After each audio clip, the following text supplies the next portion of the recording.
In this second video, we're going to be looking mainly at the opportunity cost of goods and services throughout the PPF and how the opportunity cost can vary along the PPF.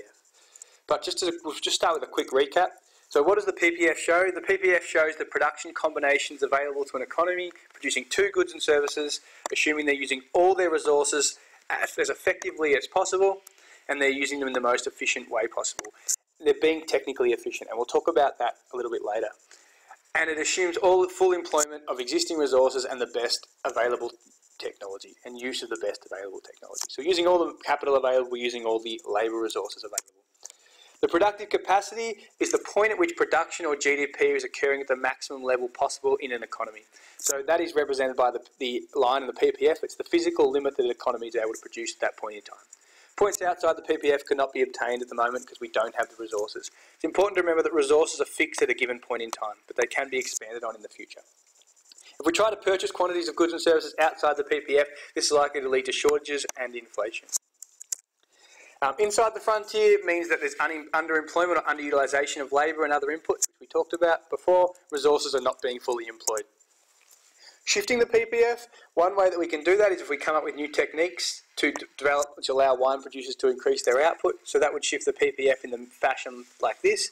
You can see that the wine is shifting to the right, but it wouldn't have any impact on grain production. So the PPF would end up looking like this outside black line. Increasing the nation's productive capacity, how do we do that? And we looked at this in the last slides. It's about increasing the quantity or quality of productive resources. So we can do this through immigration, better natural resources, new technology, improving our skills. Or foreign investment is another key way, which I wanted to touch on a little bit more. If other countries invest in our economy, we can use that money to expand and develop new infrastructure to expand our productive capacity. All right, now we're going to look at opportunity cost along the PPF.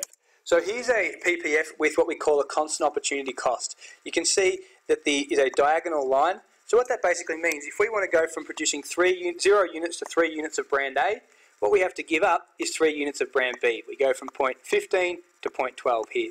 If we want to go from 3 to 6 units of brand A, we go from 12 to 9 units. So again, we give up 3 units. Our opportunity cost is still 3.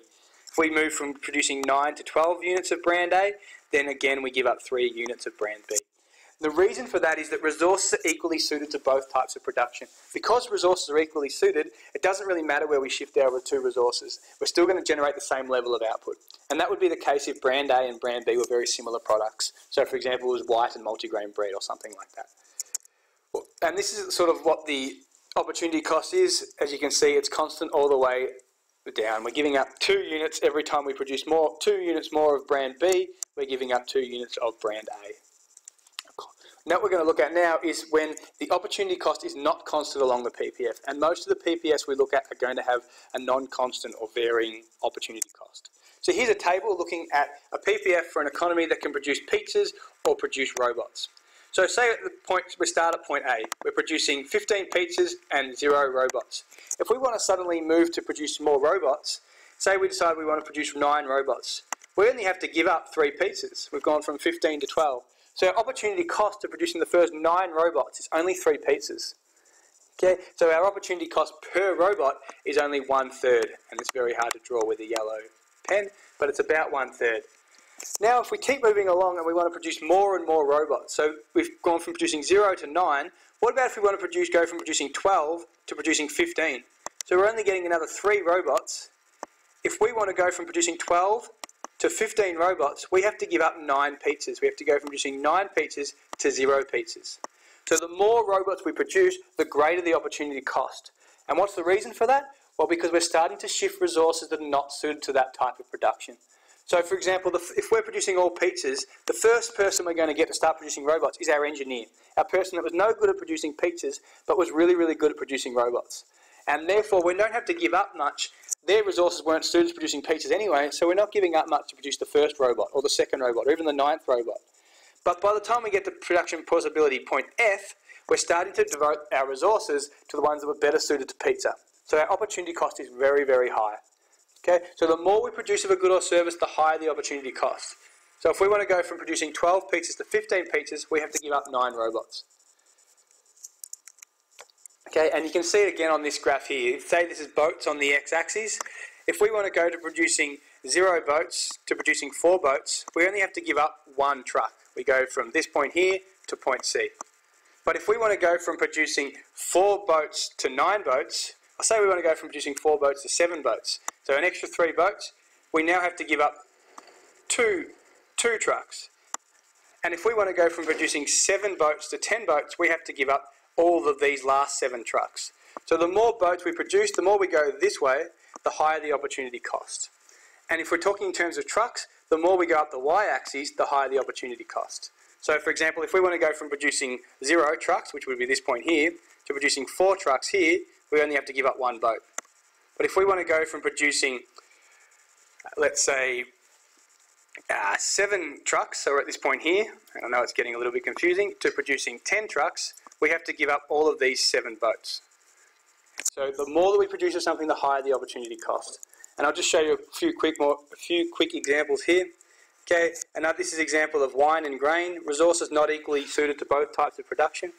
If we want to go from producing 0 units of wine to producing 9 units of wine, we only actually have to give up 3 units of grain. We go from 15 units of grain to 12 units of grain.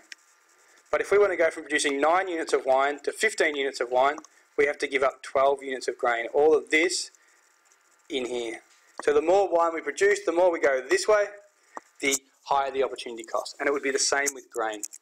Okay, so I'm not going to go into these into a lot of detail, but opportunity cost of grain from moving from 0 to 3 units of wine is only about 1 at most, 1 unit of grain. To go from 12 to 15 units of wine, we have to give up 9 units of grain. And looking at it the other way, the opportunity cost of, in terms of wine, moving from 0 to 9 units of grain, so from going from here to here, so at this point here, and we go to this point here, we only have to give up 3 units, that amount in there. But if we want to go from producing 12 units of grain here to producing 15 units, we have to give up 9 units of wine. So the more grain we produce, the higher the opportunity cost. And the reason for this is resources are not equally suited to both production of both goods and services. Initially an economy will choose the resources most suited to producing,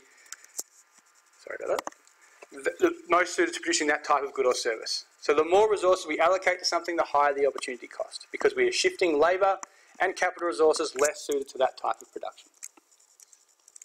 If you look at this curve here, and I'll finish it here, you can see the varying opportunity costs along the line. So if we're producing more of plant product B, to go from producing 6 to 8, we only have to give up 1 unit of product A. To go from 8 to 10, again we're only giving up about 1 unit, but to go from 10 to 12, we're giving up 2 units. And to go from 12 to 14, we're giving up even more than 2 units. And that's why it's concave. So the more we produce of something along the bowed out PPF, the greater the opportunity cost. Our resources are better suited to the other good or service. And this relates as well to the law of diminishing returns as well. The more labour we dedicate to something, the less return we receive. Thank you.